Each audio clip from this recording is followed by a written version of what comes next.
Maido! Hi there, Japan fans. Today's show, we're going to talk about the new year.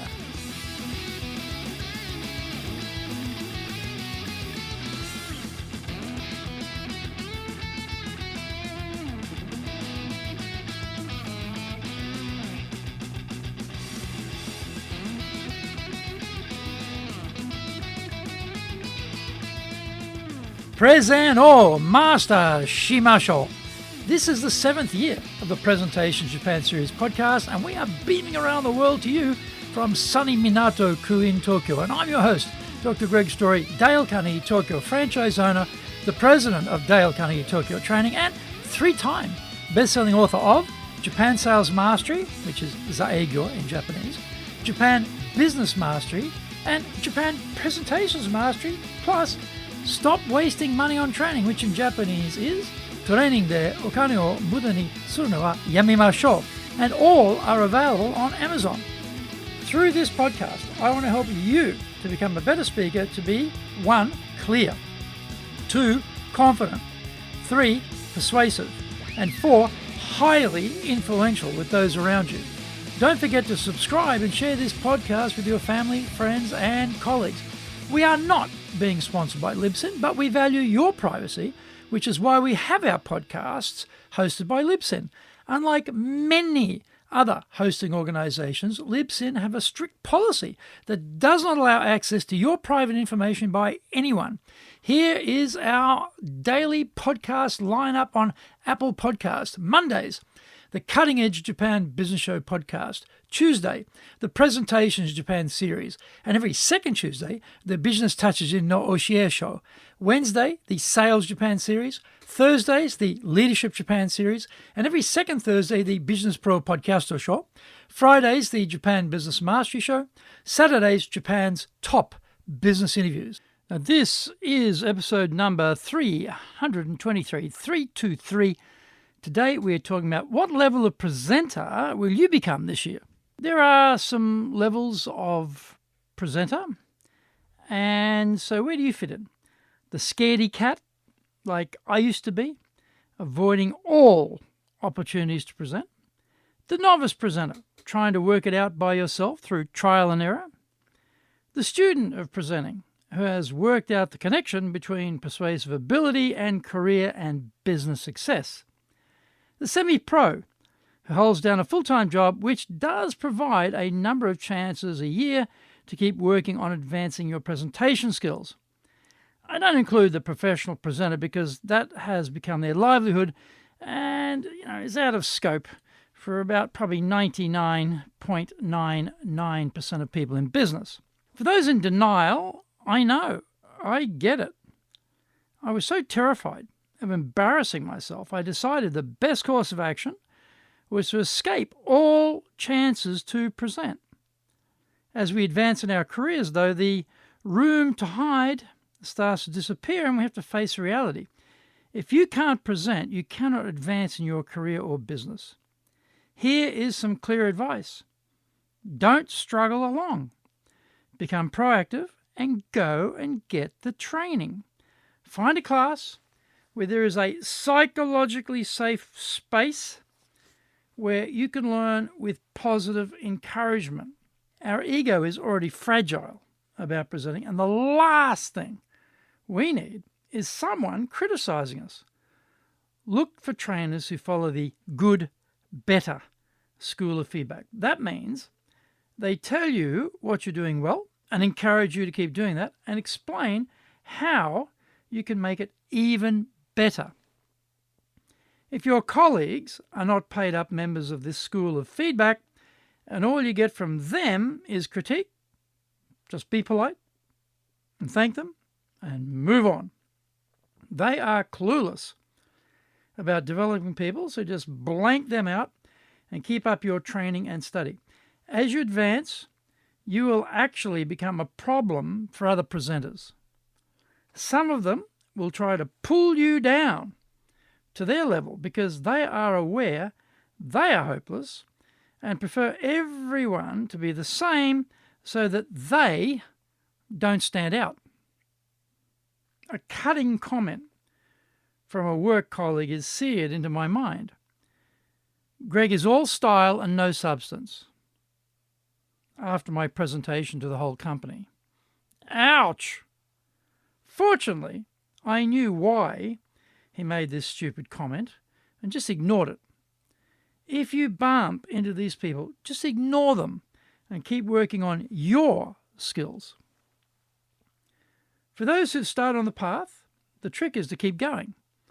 I remember reading one of Tony Robbins' books where he realized most business speakers only get a few chances a year to talk in public, and that he could get the equivalent of years of experience in a few months if he got enough chances to speak in public. I followed that same idea myself and looked for every opportunity to speak, and I still hold to that strategy. Event organizers are always looking for free industry speakers. I am sure Tony Robbins had to give a lot of unpaid talks before he became good enough to get paid. Anyway, we are not in it for the money. We're trying to get a professional capability, and we need an audience to work with. As you build up a resume of speeches given, more chances will flow to you. It has been a long drought of opportunities thanks to COVID, but in 2023, we should start to see the reappearance of in-person events and the chances to speak at them. Find out more when we come back from the break.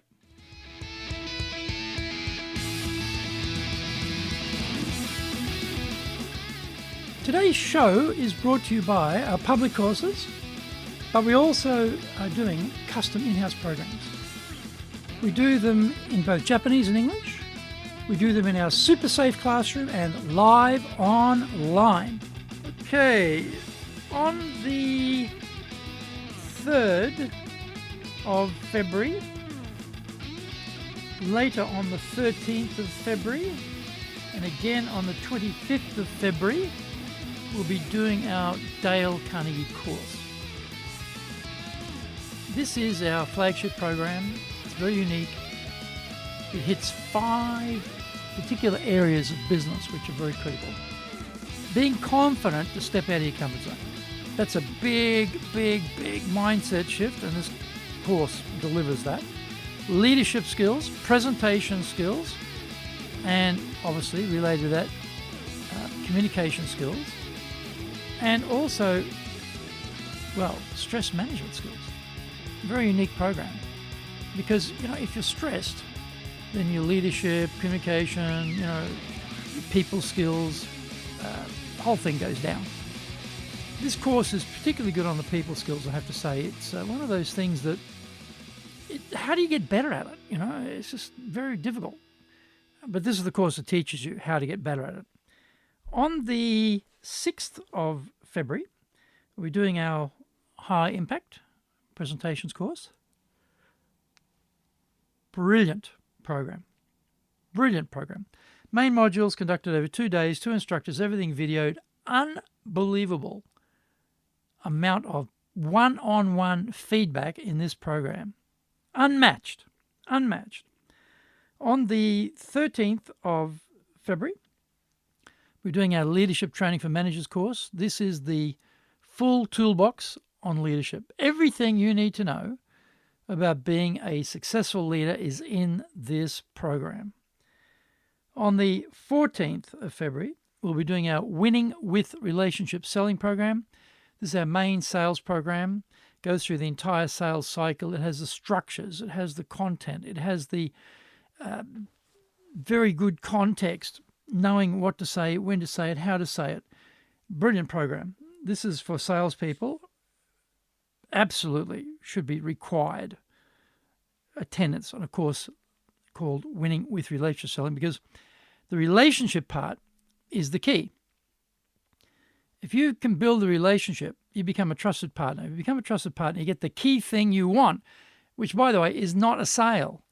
The key thing you want is the reorder, and this program will deliver the reorder. Go to our website at www.dale-carnegie.co.jp. That's www.dalecarnegie.co.jp. Lots and lots of value there for you. To do better in Japan, email me at greg.story@dalecarnegie.com. If you like learning by watching video, then we have nearly 2,000 there for you at Tokyo, Japan, Dale Carnegie TV on YouTube. Welcome back. Getting chances to speak will be good for the semi-pro who may have gotten a bit rusty, having had no spots for the last 3 years, keep advancing their art. It would be a very good idea to go back to the basics to make sure that we have not forgotten any of the professionalism we had previously developed. It might also be an idea to proactively reach out to organizations who are slowly emerging from the shadows and starting to host in-person events again, and let them know you would be happy to give your talk. The audience size may be considerably smaller, and some of them will probably be watching online, which is not as good as having them all in the room, but better than nothing. Review how you went and analyze what needs to change to make your presentation better. Simple things you did before may have evaporated and will need to be reintroduced into the mix. Eye contact will definitely be one of them for a lot of people. We don't just look at our audience en masse. We single out people and use our eye contact to engage them during our talk. Too much is too much, though, so around 6 seconds each is the formula we need. I've only seen a couple of speakers live in the last few months, and they were pretty rusty, I thought. My guess is they have just carried on from where they left off, except they are not at that previous level anymore and need to rebuild their skills. When we get back to basics, we plug any holes which have appeared, or we make sure everything that should be happening is in fact working for us. This won't happen by itself, so we need to work at it. The beauty is, if we do this and everyone else just carries on as if there hasn't been a 3-year break, then we will instantly stand out as an excellent presenter. Our personal and professional brands are invaluable, and we have to invest in them, and presenting is the one time where all is revealed publicly. We have to make those chances winners and build our reputation and take it even higher. Did you get value from today's show? If you did, then share the love around with your family, friends, and colleagues. Don't forget to subscribe and share this podcast. Until the next episode, go out there and apply the learnings from today and become a presentations legend amongst your circle. Thank you for joining me, and please tune in next week. Remember, I'm in your corner, committed to your success here in Nippon.